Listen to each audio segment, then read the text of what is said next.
8 months pregnant. As the new year began, I'd finally entered a stable stage of my pregnancy. I can't even remember how many times I wanted to give up. After experiencing multiple miscarriages and stillbirths, and being diagnosed with a condition that would make it difficult for my child to grow up healthy, I was still able to hang in there because of my husband's unwavering support. He understood my deep desire to raise children and live in a warm, loving home. He willingly went to the hospital for tests, and after learning about my condition, he supported me wholeheartedly, taking on more work and household chores. It had been 5 years since we got married, and when we found out I was pregnant, I hugged him, overwhelmed with delight. I am Anya, and I am a mother who defied the odds. So what will we name this child? What kind of person will they be? I daydreamed about the future, lost in the joy of it all. Let's tell your parents about the pregnancy, my husband suggested. It's the beginning of the year and the timing feels right. I nodded, wholeheartedly agreeing. This child would be the first grandchild of both of our parents. I wanted to share the news with them face to face. So when the hustle and bustle of the New Year holidays calmed down, we went to my in-laws' house. My in-laws were overjoyed, hugging me with tears in their eyes. Only my husband's sister was absent due to work. But when I sent her a message, she was ecstatic, promising to visit soon. My mother-in-law's joy was particularly surprising. She held my hand tightly, thanking me over and over. "Thank you so much," she repeated, her voice thick with emotion. It was hard to believe this was the same woman who was usually sarcastic and had harassed me on numerous occasions. She seemed genuinely happy about my pregnancy. Seeing her like that, I couldn't help but cry. I didn't know if it was happiness or sadness or what these tears represented, but seeing her reaction brought a wave of relief. It is often said that children are a bond between parents. Maybe this child would be an opportunity for me to improve my relationship with my in-laws. With this hope blooming in my heart, I gently stroked my growing belly. On that day, my husband and I were strongly urged by my father-in-law to stay at their house. "I can't let a pregnant woman go out in this cold," he insisted. "Stay a little longer, all right? You're going to be a mother, so you have to take care of your body. Take a bath and get warm." My mother-in-law nodded in agreement, practically pushing me towards the bathroom. I refused several times, uncomfortable with taking a bath before everyone else, but they wouldn't hear of it. "My parents insist," my husband said with a gentle smile. "Please go and relax. I'll be fine waiting." In the end, I couldn't refuse their kindness. As I soaked in the steamy bathtub, I stroked my stomach, a sense of calm washing over me. Gently closing my eyes, memories of my marriage came flooding back. Our first meeting. My mother-in-law's fake smile as she murmured, "You look like a dumb face." When she learned I was older than her son, her jealousy surfaced. "I don't know what you're going to do with my child, but a woman like you is not suitable for my son." From then on, she was sarcastic every time I visited. She spoiled my food, was stingy with gifts, and did a lot of other things you'd only see in TV dramas. When she found out I was having trouble getting pregnant, her cruelty intensified. She called me relentlessly, telling me she felt sorry I couldn't even have a daughter, and that a barren woman should break up with her son immediately. My husband, aware of the situation, scolded her, and the situation was temporarily resolved. But her presence remained a source of immense stress. It was my husband and Yumi, his sister, who saved me from her constant attacks. They cared about me and reprimanded her for going too far. Yumi, as a woman, understood my pain. After every encounter, she would always say, "Even if it is very hard now, you will be happy. Have confidence in your choice and do your best." Her words gave me the strength to keep going. Now even my mother-in-law seemed happy about my pregnancy. Maybe things were finally going to get better. I was lost in these pensive thoughts, enjoying the relaxing bath, when suddenly, without warning, the lights went out. "Power outage," I mumbled, peering through the frosted glass of the bathroom door. The changing area was dimly lit. Carefully, I stepped out of the bathtub, hands on the wall, holding my belly and being careful not to slip. I reached out to open the bathroom door, but before I could, I heard the sound of the sliding door opening. "Are you there?" I called out, my voice echoing in the darkness. Whoever opened the door didn't answer. I couldn't see clearly in the darkness, and a chill ran down my spine. Are you okay? I asked again, my voice louder this time. As if interrupting my voice, something ice cold came crashing down from overhead. Splash! The sound of water bouncing off the floor, the sudden shock of cold against my warm skin. Someone's hand shoved me hard off my shoulder. Instinctively, I put my hand on my belly to protect my child, leaving my head vulnerable. A dull thud echoed in the darkness as my head hit the tile floor, and then everything went black. The next time I woke up, I was in a hospital bed. Covered in casts and bandages, dressed in a hospital gown, I gently looked down at my stomach. It was flat. "The baby," I whispered, fear gripping my heart. Memories of past miscarriages flashed before my eyes. My husband, his face pale and mouth twitching, rushed to my side. "What happened to the baby?" I asked, my voice trembling. "Is the baby safe?" He took my hand, stroking it gently as if to calm me down. "The baby is already born. Our child is fine, not injured, not sick. Our child was born prematurely, so they are in an incubator now, but you will be able to see them soon." Looking back, I realized he'd been unable to hide his fear and upset. But at the time, I was too overwhelmed with relief to notice. My child was safe. That was all that mattered. As time passed, however, questions began to surface. "Why did this happen?" I asked my husband, but he just murmured, "Don't worry, I'll protect you both." A few days later, Yumi visited. I thought she came to see how I was doing, but she looked stiff and was dressed in her work clothes, the uniform of a police officer. "I want you to tell me as much as you can remember about that night," she said, her face serious. I knew this was an official inquiry, but my memories were hazy. I don't remember much. Suddenly the lights went out, and while I was lost in the darkness, someone came in and pushed me. Then I hit my head and woke up in the hospital. "Is that all? There's nothing you're hiding, is there?" "No," I insisted. "I told you everything." She frowned, her brow furrowed as she finished taking notes. "I'll come back to talk to you later," she said, walking out of the room. Almost at the same time, my husband entered. "There was a police officer here? What was that about?" He didn't seem to realize it was Yumi who had just left. I explained that I had told her everything I remembered about that night. As he listened, his face turned white, his hands shaking and his forehead breaking out in a cold sweat. "Hey, what's wrong? Are you okay?" I asked, concerned by his sudden change. He paced around the hospital room, his agitation growing with every step. Finally, he stopped, took a deep breath, and looked me straight in the eye. "I'm going to take care of you, no matter what. We'll be fine." His words seemed directed more at himself than at me. A few days later, my father-in-law came to visit, his face etched with worry. Before I had a chance to greet him, he dropped to his knees, bowing deeply. "Please don't report it to the police," he pleaded. "Huh? What's that you came here to say?" My husband was furious, his voice booming with anger. My father-in-law ignored him, continuing to bow his head to me. "I'll pay you alimony, whatever you want. Please, no charges. You wouldn't press charges against someone who meant no harm, would you?" "What do you mean, the police? Why are we even talking about this?" I was completely lost. My husband, his expression pained, explained what had happened. My mother-in-law wasn't happy about my pregnancy. She hated me even more for carrying her grandchild. She wanted us to divorce, and she had asked her sister for advice on how to make it happen. Yumi, caught in the middle, had suggested a cruel plan. "Why don't you cool her body down?" She even offered to help. My mother-in-law, with her sister's cooperation, had tricked me into taking a bath, intending to cause a miscarriage. She had turned off the bathroom light, and while my eyes were still adjusting to the darkness, she poured a bucket of ice water over me. When she saw me pass out, she came up with another idea. If I had accidentally fallen, the responsibility wouldn't fall on her. She could shift the blame to me.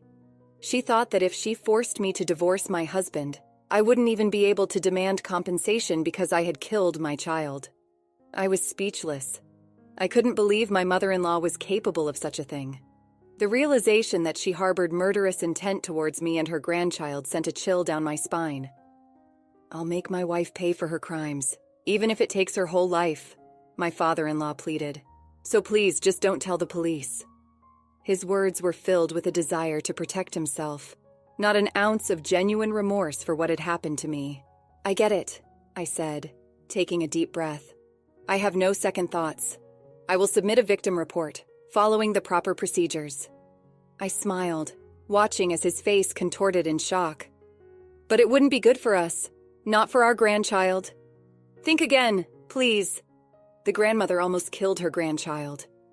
I can't stand the idea of having relatives who are so violent towards others, I stated firmly. I will sue her to protect my child. I have to make sure she takes responsibility for her actions, for the sake of my child, right? I tilted my head towards my husband. He nodded vigorously. You asked me to see her because you wanted to apologize. But after all this, you care more about yourself than her. I feel sorry for our child having such a cruel grandfather. You will not be involved with my family from now on. Just keep that in mind. Are you going to abandon your parents? My father-in-law was making a fuss, his eyes bloodshot. But my husband's next words silenced him. I've become a parent. I must protect my child. He jumped up and walked out of the room, leaving his father kneeling on the floor.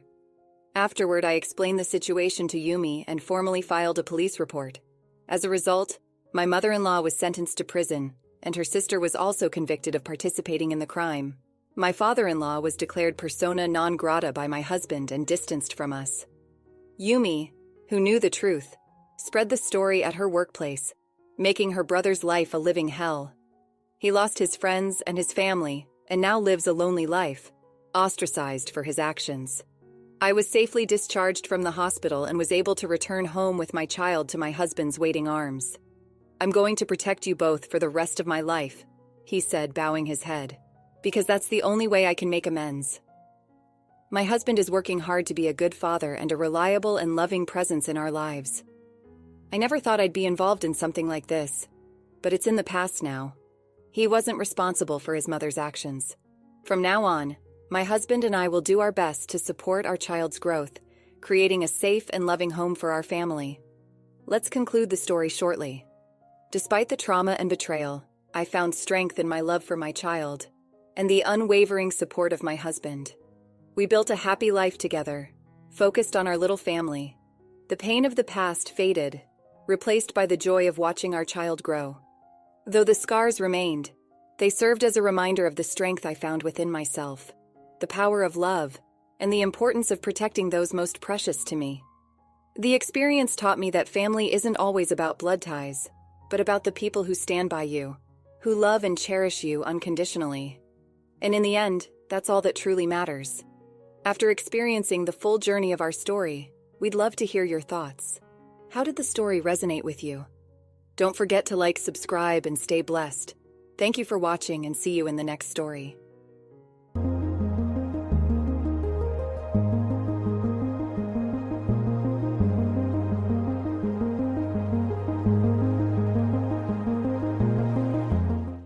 Alright, everyone's presentations are done. Nick, the manager, said as he tried to move the discussion forward. Excuse me, I haven't. I recently found out something. Nick interrupted me and began to speak. There's apparently someone in this department who didn't graduate high school and is just a part-timer. Meetings should be for employees only. Absolutely right. His lackey, Mike, of course, agreed with Nick. I'm leaving. After leaving the meeting room, I started to shut down my computer. I noticed that an email had arrived, not in my personal inbox, but in the company's shared email. Thinking, there's no point in speaking up, no one will listen, I went home quietly. The next day, I heard a commotion from Nick's desk. He was staring at his computer screen, his face pale. Nick? Is something wrong? Mike looked at the screen with him. And he turned even paler than Nick. Why is he so angry? Knowing the reason for Mike's distress, I thought to myself, serves them right. My name is Adam. My mother passed away when I was in the 9th grade, and I was raised by my father. Well, you could hardly call it being raised. After my mother passed, my father changed. He drowned his sorrows in alcohol, and though he still went to work, he squandered our living expenses on horse racing. Because of that, I had to start working part-time as soon as I entered high school. Every month, I went to the convenience store with bills in hand that couldn't be auto-deducted from my father's account. Even though I endured it because I didn't want to be alone, I reached my limit in my second year of high school and dropped out. I found a live-in job at a distant inn. Thank you for everything. The day I left home, my father, still staring at the TV, spoke. Take care. That was our last conversation. Back then, 18 wasn't the age of majority, so I needed my father's permission to work, and I couldn't hide my place of employment. Yet, my father never visited me even once. I kept working just to survive, and before I knew it, I was 42. Years of hard work paid off, and I was transferred to the headquarters. I was thrilled to be recognized by the company, as I thought I'd be working in the field until retirement due to my lack of formal education. Listen up. Our work can change the future of our employees. Don't drag us down. On my first day after the transfer, Nick, dressed in an expensive suit, spoke sternly. There was a reason for this. Our inn was located in a prominent tourist destination, known so well that everyone in the state could sing its commercial jingle. At its peak, we had 5 locations within the state. But that was long ago. Due to financial difficulties and aging facilities, only the place where I had worked for many years and the original establishment remained. I was prepared to lose my job anytime, but now there was a glimmer of hope. With the rise of social media, the tourist area where the inn was located started gaining attention again. Depending on how hard the sales department, where I was transferred, worked, we could either thrive or be forced to give up this prime location to the new hotel chains continuously popping up. For Nick, who had switched careers from another industry to strengthen our sales, this was a battle he couldn't afford to lose. I understood why he had to be strict. I will do my best. Nick sneered at my enthusiastic declaration. Did you not hear what I said? I'm sorry. I thought I was listening carefully. Out of habit from years of customer service, I apologized reflexively, though I had no idea what had offended him. Someone was watching me with a smirk. In this department, there are those who are expected to excel and those who have been shoved here because they have nowhere else to go. You are the latter. It was Mike, the section chief. He's 7 years younger, at 35. But he was called to headquarters much earlier than I was and had been moving around within the headquarters ever since. I'm not jealous, but I can't accept that he's my boss. Graduating from a prestigious university, he has an unusually high pride and caused many problems as a newbie, making things very difficult for me when I was the front desk leader. When I found out Mike was transferred to the sales department a month before me, I was disheartened. Mike is right. With just a middle school diploma, there's not much you can do. Don't even think about achieving results. As if I didn't exist, Nick remarked, I'm thirsty. Mike eagerly ran to the coffee maker. It seems Mike is Nick's lackey. I regretted being happy about my transfer to headquarters, wishing I had stayed on site forever. Send a direct mail to every company on this list by the end of the day. Nick only assigned me tasks that even a new graduate could handle. What? There are over 1,000 companies. You want me to send to all of them by today? Yes, if you and your fellow misfits split the work, even those with nowhere else to go should finish by today. I glanced at the employees typing away expressionlessly. They were worn out from customer service, only thinking about leaving on time, or were women reassigned after having children, with zero motivation for work. Even Sam, a new graduate from the same university as Mike, who was supposed to be among the expected achievers, had no enthusiasm for the job, having joined the company wanting to do customer service. I don't care what they say, I plan to quit any time, he said. Only Nick and Mike were highly motivated, making all the decisions between the two of them. I originally only wanted to work at the inn to survive and had no particular attachment to this job. I swallowed my words, thinking I had no right to reprimand them. About a month after the transfer, Nick told us with a frustrated look. To commemorate the 50th anniversary, we've decided to create a plan exclusive for one group per day. Originally, Mike and I were supposed to come up with it, but our president, Mr. Thompson, insists on hearing everyone's opinions. So, you all get a chance. As Nick explained, Mike began handing out prints. Make sure not to embarrass Nick. If your ideas are half-baked, you'll have to redo them. It seemed that they had printed his handwritten notes by Mr. Thompson, which included several questions and a section for free responses. It made sense why Nick had to seek our input, given that all responses had to be submitted to Mr. Thompson. We were given a week to think about it, and a meeting was scheduled to compile our ideas. My plan is to let guests enjoy both the old and modern America. Nick began the presentations. Guests would watch a master confectioner at a nearby traditional sweet shop make sweets in front of them. The welcome drink would be premium tea in a bottle. Nick's plan was certainly attractive. After his presentation, Nick called on us to present in the order we were seated. Just as I stood up for my turn. "All right, everyone's presentations are done." "Excuse me, I haven't. I recently found out something." Nick interrupted me. "There's someone in this department who didn't graduate high school and is just a part-timer." He was likely talking about me. I joined the company as a part-timer and was made a full-time employee when I turned 20. That was 20 years ago, so Nick and Mike probably had no chance to know until recently. Meetings should be for employees only. Absolutely right. After that, Nick kept creating opportunities to solicit everyone's opinions, purposefully excluding me from speaking. The meeting unexpectedly heated up and went past the scheduled end time. A few people asked to leave, and the discussion continued with the remaining few. "Still here?" Normally, you'd leave in that situation. Though I had no attachment to the job initially, hearing kind words from customers made me want to make them happier.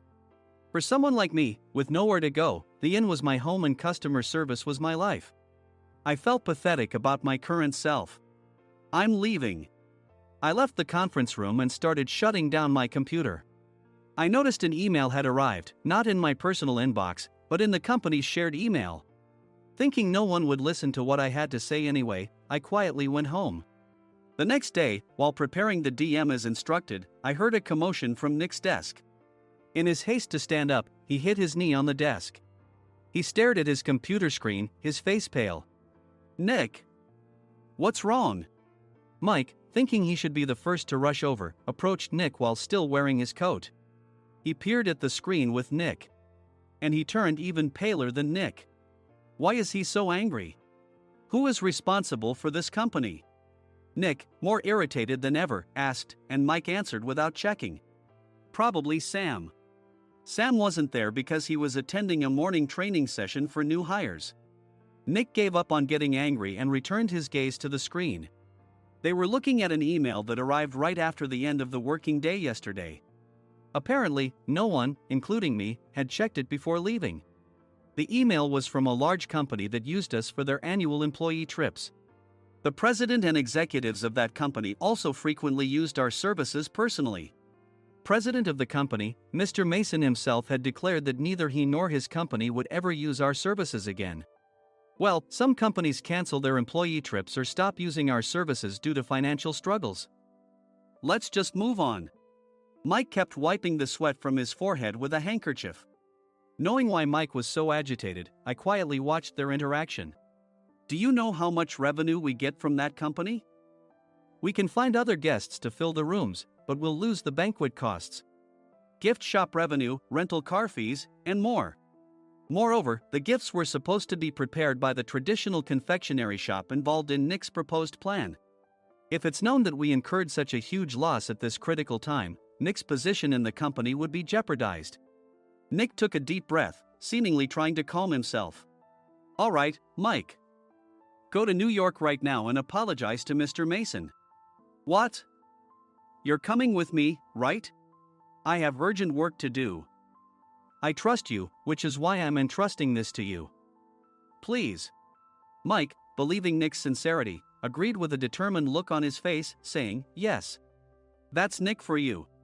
Even if Mike went to apologize, Nick would shift all the blame onto him if the client didn't change their mind. Well, it was Mike's fault to begin with, so it served him right. About 3 hours later, Sam answered a call from somewhere and repeatedly apologized, saying, I'm very sorry. Everyone watched to see what was happening. After ending the call, he informed Nick with a weary tone. When Mike arrived at the client's company, he only made things worse, further infuriating Mr. Mason. He was demanding, get his boss here immediately. It was no wonder Sam was exhausted, dealing with such a call right after returning from training. What is that idiot doing?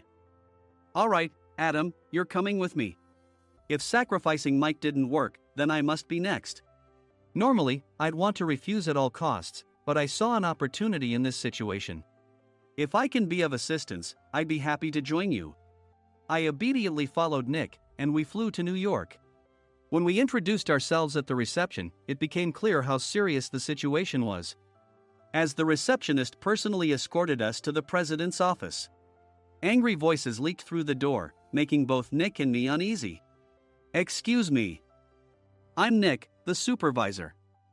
I understand my subordinate has caused you trouble, and I deeply apologize." Nick, with his experience in the corporate world, knew enough to offer an apology before excuses. However, his customer service skills left much to be desired. I sighed as I saw Mike trembling like a small dog in the corner of the room. "What kind of training are you giving your subordinates?" Mr. Mason glared at Nick with a red face. The intensity of his gaze made even Nick take a step back. Regrettably, I joined this company only 2 years ago and was unaware of Mike's issues. I should have identified his shortcomings sooner. Indeed, I should have realized sooner. No sensible person would come to apologize and then give a lengthy presentation on the drawbacks of not using their in. Nick froze, his mouth slightly open. Suspecting the worst, I picked up the documents that had fallen to the floor. It seemed Mike hastily prepared these documents on the plane, listing the disadvantages. Disadvantage 1: if you change the venue for the company trip, employees might suspect it's for cost-cutting reasons, leading to a negative impression. Reading it aloud half-jokingly, Nick snatched the papers from my hand and checked the contents with a furious expression. Among the stack of documents was a receipt from a nearby convenience store's copy machine. I felt a pang of dread, hoping he hadn't shown the receipt as well.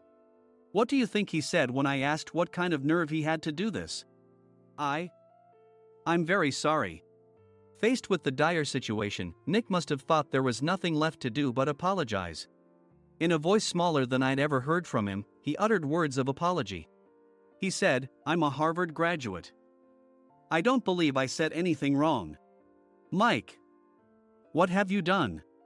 Forgetting his plan to pin the blame on Mike, Nick yelled loudly, even in front of Mr. Mason. "I didn't do anything wrong." "You're still saying that? Look at him." Mike pointed at me with a shaking hand. "I was assigned to headquarters in my 20s and now I'm a section chief. This guy only made it to headquarters at 42. Everything I've done proves I was right. So why are we losing the contract?" Having said his piece, Mike collapsed to the floor. "Of course. You were sent there because you had nowhere else to go." Mike never expected to hear such words from someone he looked down upon. He lunged at me, and Nick hurriedly stepped in to stop him. "Mr. Thompson told me Mike is a quick thinker, and to take good care of him." There's no way he was pushed aside. "Don't make things worse here." "He didn't say quick thinker, he said only quick-witted, didn't he?" I don't remember that part." I recalled the many troubles Mike caused when he was a newbie. When Mike was on the front line, his pride was so high that he never apologized to customers. Customer service, especially in our job, doesn't work alone. It brings both good and bad situations. If the front staff or housekeepers made mistakes, or the cleaning company didn't properly clean a room, one had to apologize to the customers regardless of personal fault. Mike, in such situations, would never apologize, insisting he wasn't at fault. This often angered customers, and as the front desk leader, I frequently had to apologize on his behalf. He caused complaints and disrupted operations, which is why he was quickly moved to headquarters. In departments where he didn't interact directly with customers, his quick thinking was beneficial and things went well. But it seemed his flaws were starting to show. Corporate reservations are supposed to be entered into the system by the sales representative. But a quick check yesterday revealed that more than 10 items were missing from the client's reservation. The handover document clearly stated what needed to be prepared. Why didn't you enter it into the system? Why do we have to give them special treatment? Filling rooms near the banquet hall, setting up all the food in advance. Specifying the brand of wine, they're too demanding. No wonder he always angered customers, I thought, feeling a headache coming on. Grouping them in rooms near the banquet hall is for our benefit too. It makes it easier for the staff to set up beds and serve breakfast since everyone's schedule is synchronized. As for the other requests, Mr. Mason suggested them to lighten our load. I didn't know that. Nick finally seemed to realize that Mike was the one who had angered the client. What did you say to them? I just told them we wouldn't give them special treatment anymore. We shouldn't waste effort on things that don't bring in money. I was utterly exasperated at his lack of understanding of customer service. Of course, we shouldn't comply with unreasonable demands.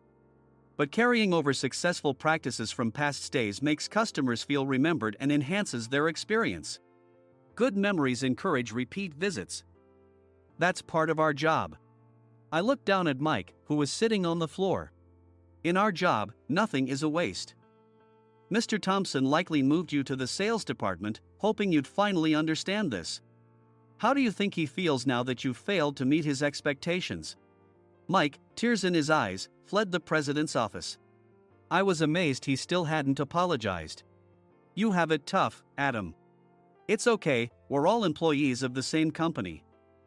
I deeply apologize for this disrespectful incident. Especially after all the care you've shown us. If it weren't for you, Adam, I really would have stopped staying here. When I heard you were moving to the sales department, I was willing to reconsider if you handled it. Seeing us talk so amicably, Nick's face contorted. Do you two know each other? Adam's service is excellent. I always requested him specifically. Normally, we don't accept specific staff requests, but we made an exception for Mr. Mason, adjusting my shifts accordingly.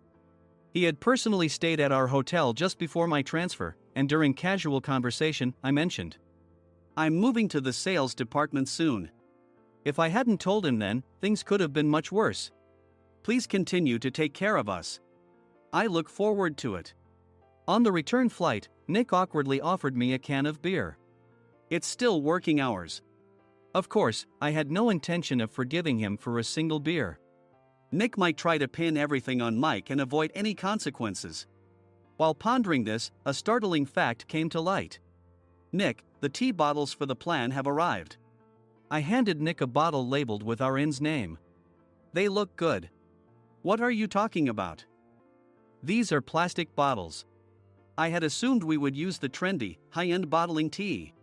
But what arrived were ordinary plastic bottles of tea with customized labels. The only unique aspect was the label, which had the inn's name, making it look customized. Upon further investigation, I discovered that a substantial amount of money was set to be paid to the tea company. It was priced like bottling tea. Does this plastic bottle really cost $100 each? The tea inside is specially blended for us. The extra cost is for that. Wouldn't it be better to use another tea company? Or is there a specific reason we must use this one? As Nick continued to make excuses, I showed him a printed email. I informed the tea company's president, Mr. Mitchell, that we discovered irregular payments and he confessed. He said you two were high school classmates and planned to split the extra money. That idiot. Why did he confess? That's not important. You should worry about yourself, this could turn into a police matter. Opening the bottle cap, I suggested. How about calming down with this tea? It supposedly has a relaxing effect. Nick drank the tea frantically. In the following days, decisions were made about their fates. Mike was reassigned to the General Affairs Department, with no chance of transfer or promotion, as per Mr. Thompson's orders. As for Nick, since the payment to the tea company hadn't yet been made, he narrowly avoided legal trouble. Instead, he was encouraged to leave the company, and to avoid further complications, Nick submitted his resignation. Rumor has it that connections between HR departments have made it difficult for him to find new employment. Even though it was good to have those two gone, something unexpected happened in the sales department. Everyone became motivated and united in refining the 50th anniversary plan. In the end, my plan was adopted. We collaborated with the Tourist Information Center to provide personalized guides. The plan, tailored to the number of guests, was truly special for the 50th anniversary. Hey, is Adam's family coming to stay? I immediately booked that special plan for my family. Sam noticed it on the reservation list and quickly picked up on it. Yes, I'm inviting my father. That's great. I might invite my parents too.